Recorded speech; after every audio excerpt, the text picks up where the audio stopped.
Hey guys, Scott with Heritage Farms, Texas. Well, here we are. We're back at the corporate offices. And what are we doing today?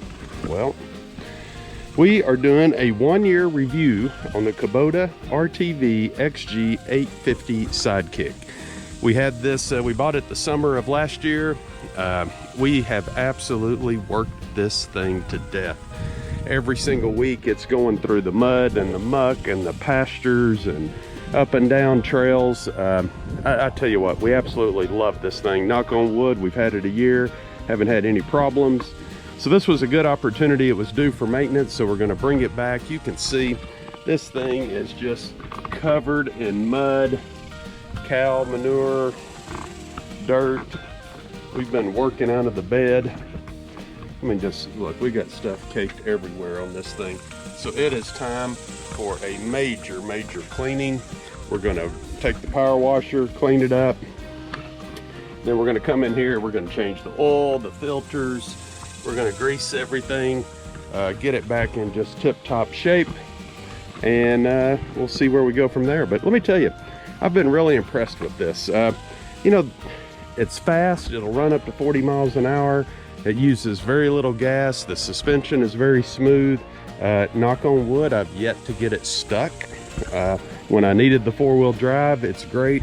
One thing I will tell you, the differential lock is, you know, the theory is when you get in trouble, you just stomp on it with one hand and you can lock it right here, but it's really hard to use. It has a lot of tension on it. Most of the time, if I feel like I'm gonna be in trouble, I stop, put it in 4-wheel drive and then take off. But I like it. Got the flip down windshield. We got the MTX sound bar. You know, we installed some aftermarket lights on it. We made a few modifications, like we took the back here, we cut that out, ground the edges down, so it just made it easier to access the bed. On the front, you know, we put a major light bar up front. This thing has a lot of bright lights at night. One thing we did do was we took off this handrail and side bolster and the doors. Let me understand, I know that's probably not the right thing to do, but sure made it a lot easier to get in and out. All right, more info to follow. We're getting ready to power wash it. Sit and watch, guys. Okay, guys, now we're gonna go on to the foam cannon action here. So let's see what we got.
Okay guys, there you have it. Well, I'm a little upset with myself for letting it get that dirty.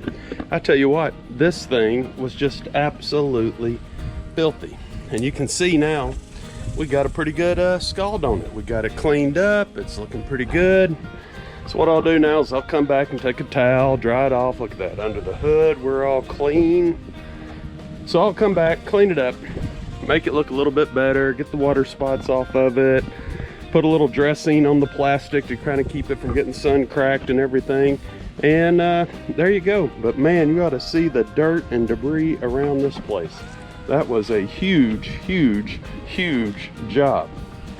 So now that I actually knocked all of the year's worth of mud off of it, now I can go back and actually do some maintenance on it.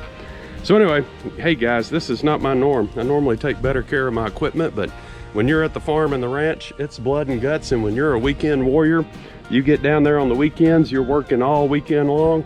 You just don't have time to clean it up, man. And it just has to work. So let me tell you what, we've had it a year. Once again, it is a workhorse. Would I buy it again?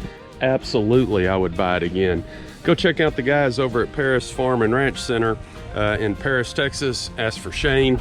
They'll take care of you over there. A1 guys, and awesome equipment. Hey guys, so you got to see the Ryobi 2300 PSI electric power washer in action. Oh, and did I tell you it was brushless? Ooh, But anyway, I want to show you a couple of upgrades I did on it, which are really nice. I went out on Amazon and I found a link, and there is a quick connect. And you can see right here's the quick connect that actually goes into that. Then when you get ready to unhook your hose, you just pull it off. There is also another quick connect included with the kit. The beautiful thing about that is it allows it to swivel. So your hose never kinks. It never really gets all messed up or jacked up. If it does, you can rotate it real quickly.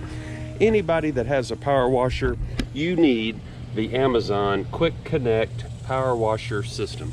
Not only that, when you get ready to undo this and you're finished with your job, you want to wrap the hose up, put your tools up, and get out of there. The Quick Connect makes it so much faster. You're not fighting to get the tough hose off. Can't say enough about that $10 investment. So anyway, there you go. The other thing I did was on Amazon. You can never have enough of these. They get lost, they get stolen. Different applications require different jobs.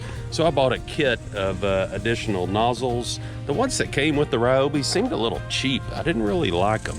That's my only complaint, is the nozzles were not great. So this aftermarket kit I got on Amazon, much better. Wide variety. I'm tickled to death, but hey, I know there's a lot of guys that said, oh no, electric sucks, get gas. You can't beat the convenience of this. While you guys are out there pulling on that ripcord trying to get your old gas one to start, I'm already done with the job and I'm going to drink a beer. That's all I got to say about that. I love this Ryobi. Can't say enough about it. Anyway, all right, let's go change the oil on that Sidekick. Okay guys, well, we are underneath the Kubota, and what we're doing is we're getting ready to remove the bottom skid plate. This thing has a skid plate all the way along the bottom of the chassis. Love it. Everything's protected, keeps you from hitting a rock or something and damaging your drivetrain. But to get to the drain plug, you have to remove the skid plate. So that's what we're doing. So sit tight and watch.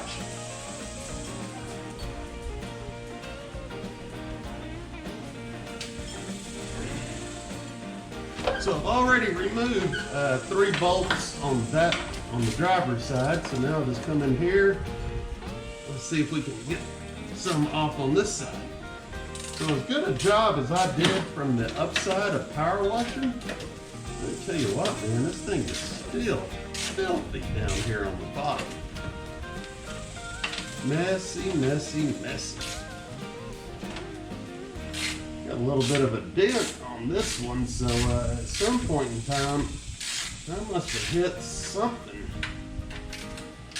Yeah, I'm gonna blame it on my daughters. That's what I'm gonna do. One of them hit something, or better yet, maybe one of their boyfriends or something. Yeah, blame them, or husband.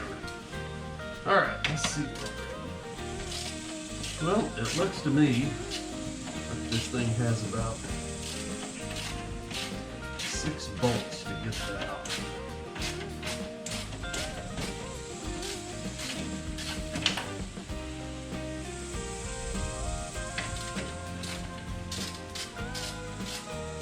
While I was doing that, I think I hit my thumb, and I may have just peeled my nail off of my thumb. So that's the joys of being a shade tree mechanic and being too cheap to send it into the dealership and let them do this. But you know, if you take it to the dealership, that takes time.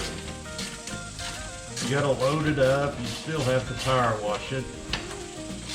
And from where we're at over the closest dealership, which is Paris, you know, it's a 30-minute drive once you get it loaded. So you got 30 minutes to get it all loaded, hook the trailer up. You still want to clean it. You're not going to take it over there all nasty and everything.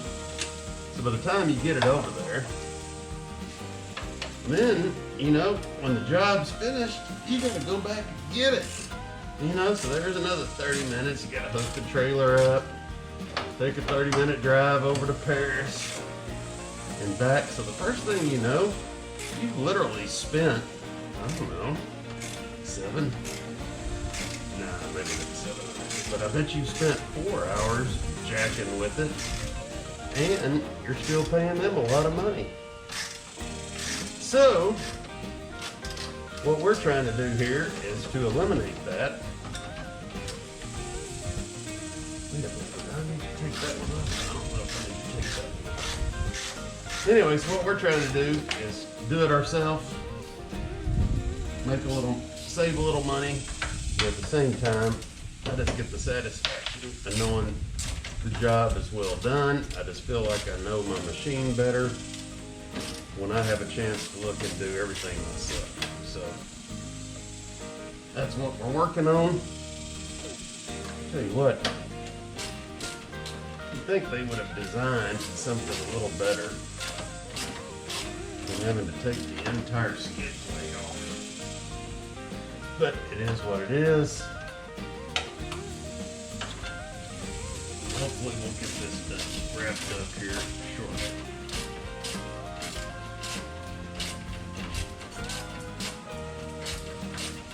Coco, the company dog.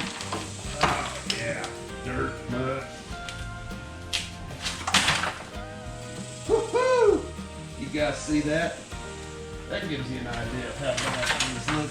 Look at all that.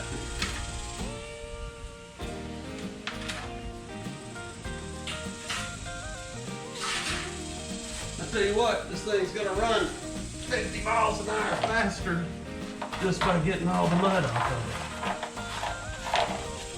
it. All right, I guess you guys notice I use cardboard on the floor. It's a great deal. Keep a few pieces around the house, keeps you from getting oil and everything on the floor.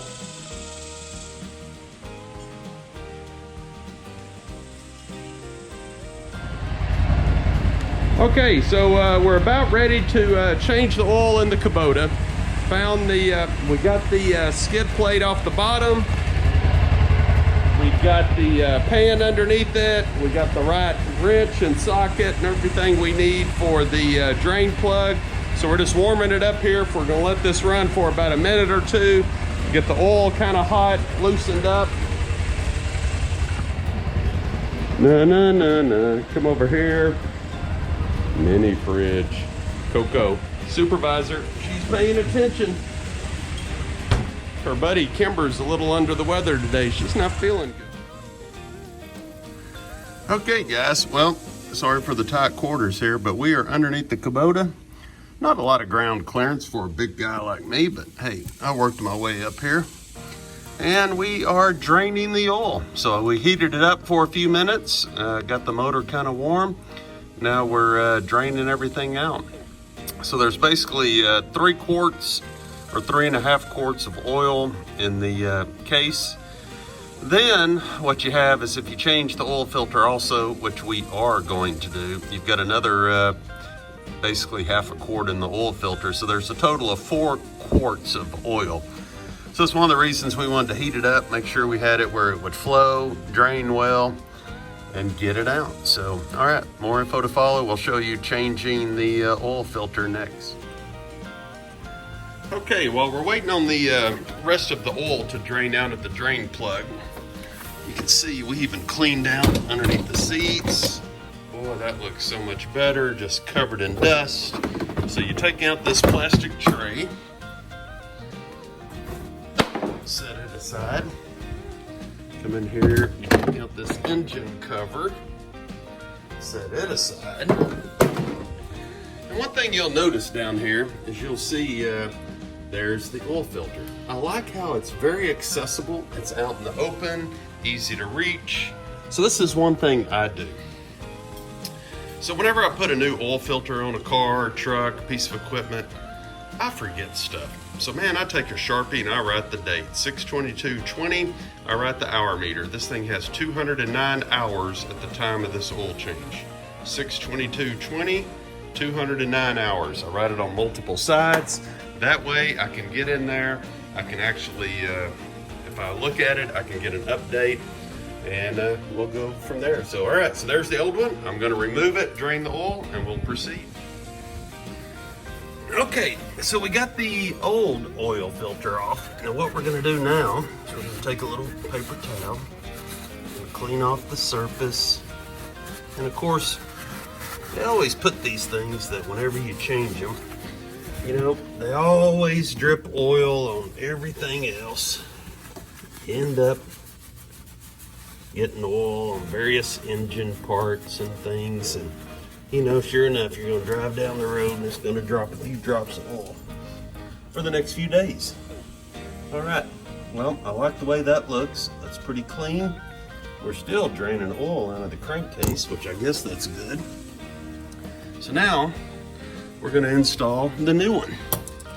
But before we install the new one, we're gonna rub our finger in some of that oil that's left behind. Take that, and we're gonna put it on this rubber seal. I apologize, guys, trying to do this with only one hand and videoing with the other. Put this back on. And one of the most common mistakes people make is they get that thing too tight. You know, and you really don't have to have it too tight. You can pretty much just hand tighten it, and you're good to go. Which is what we're doing. So there you go. 209 hours, 6/22/20. I know when the last maintenance was done. We are done under the seat. So I can kind of wipe this up a little. It's deep. See, man, this thing is still dirty, but much, much better than what it was before. All right. Next step, put the drain plug back in.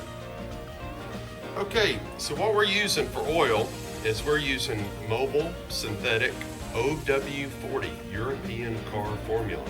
That's synthetic oil, 33 bucks for 5 quarts. This will actually take 4 quarts, so I have a little bit left over. So far, the Kubota, after 1 year's use, has not been using any oil, which is a good thing. And the oil actually looked halfway decent coming out, and I'm not gonna tell you how far past due I was, but let's just say I was substantially past due. Shame on me. So this thing has been abused, neglected. I've got to take better care of it in the future. That's all on me. I own it. So that's what we're doing right now. We're getting ready to put 4 quarts of Mobil Synthetic OW40 oil into the engine. And I don't have the best funnel. It's a little bit on the small side, but we're gonna make this work. All right, more info to follow. So one thing I like about Mobil in this oil, and if you look at this container, on this side, it's got a little deal that says quarts. You can see a mark for 1, 2, 3, 4, and then of course all the way to the top is 5. So in my application, I only need 4 quarts, but if you notice, I'm gonna stop a little bit shy of putting in 4 full quarts because, you know, in the event if we didn't drain all of the oil out of the engine, you don't want to overfill it by no means. You'd rather be on the low side as opposed to the high side. So what I'm going to do now is I'm basically going to wrap things up.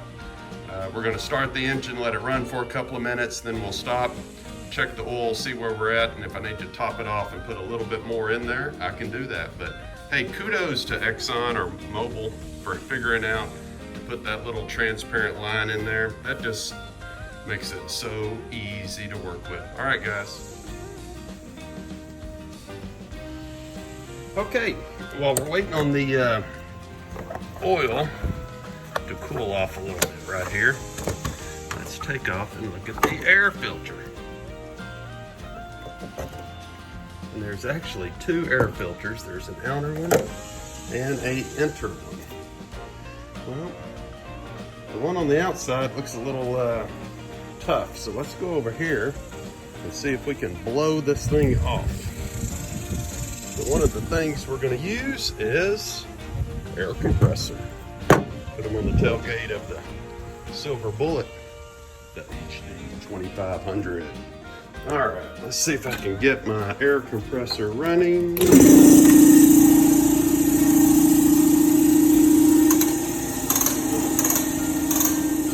Slack from our air hose. I don't know if you know this about air hoses, but on the first or second click, it'll stop. If you pull it more than 2 clicks, it'll start to retract. All right, we're gonna let this thing build up a little pressure, and then we will actually get in the process of cleaning that off. All right, so to recap, we have power washed and cleaned the Kubota. We have drained the oil out of the Kubota. We have changed the air filter in the Kubota. No, let me rephrase that. Changed the oil filter. We marked the oil filter with the correct hours. We are in the process of changing the air filter, or cleaning out the air filter. I spared you the really riveting video of me filling it up with gas, so we have gas in it now. So once we get the air filter back on, we'll crank it up, let it run for a minute or two, do a final oil check, check for leaks. If there's no leaks, we'll put some oil in it, top it off, and then we'll put the skid plate back on the bottom. Then that brings us to the final stage of maintenance, which is lubrication. So at that point, we're going to grease the A-arms all the way around. There's a couple other points, you know, cables like the emergency brake cable. Also, I noticed the drive shaft itself underneath the Kubota was a little bit on the rusty side. Not that it's really hurting anything, but I think I'm going to put a light coating of oil on that just to keep it from getting too bad. Some of the pivot joints we'll look at. We'll put a little oil on, and I think the Kubota says there's like 22 different locations that need to be lubricated on this thing. I don't know if I can find 22, but hey, we're gonna work on it. All right, let's go back and see if we can clean out that air filter.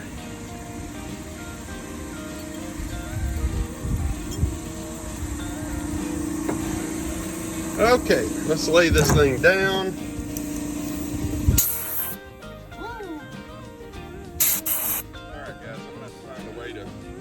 Prop up my camera. Bear with me. This may or may not work. I don't know. It looks to me like it is not going to work. I don't know. Maybe. We'll see.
I have to tell you, I was halfway impressed. the outer air filter and the inner air filter, after 200 hours, they still look like they're in pretty good shape. I have no problem with that. I'm down with that. All right, so we take that, put that back in there like so. Look at that. Pretty clean filter. Back to the Kubota. So what's the saying? How do you eat an elephant? One bite at a time. Well, that's what we're doing regarding maintenance on this beast. We are doing this one bite at a time. So we will install just the reverse of it. We'll put in the inner filter. Then we'll put the outer filter, make sure it seats well. Then we'll come in here. You always want this up at the top. Get your latch on there on that side. Get your latch on the bottom. This one's always a little bit more challenging because you're working upside down. There we go. All right, double check. It's tight, secure. I like it. I like it a lot. All right, we're gonna let it run for a minute, top off the oil, and then we'll put the skid plate back on the bottom. All right, guys, then we'll move on to lubrication. Okay, guys, one of the last things we're doing is we are replacing the little screen that goes at the front. Look at this, actually, I think it goes the opposite direction. No,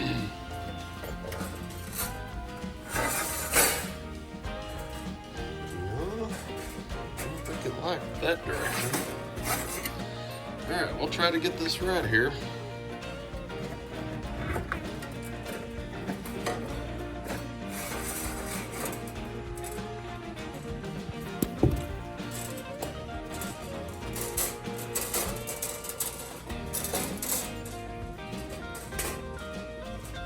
All right, there you go. So we changed the screen, we topped off the antifreeze, we greased it, we changed the oil, we cleaned the air filter, we changed the oil filter, and we gave it a good power washing. I think the Kubota Sidekick 850 RTV XG 850. Hey guys, well, I hope you enjoyed this video on a 1-year review of the Kubota 850 Sidekick. We have absolutely loved it. And as you saw today, we did maintenance, we did oil change, air filter cleanup. What you didn't see was we actually greased it. But at the same time, we pretty much wrapped it up. So hope you enjoyed it. If you have any questions, leave us a comment. What do you think? Please hit the subscribe button and hit the thumbs up. Hey, thanks for watching. Glory be to God. And if you're in the market for a side-by-side, hey, definitely check out Kubota. I'm a fan, and I would probably buy a second one. Talk to you later. Thanks.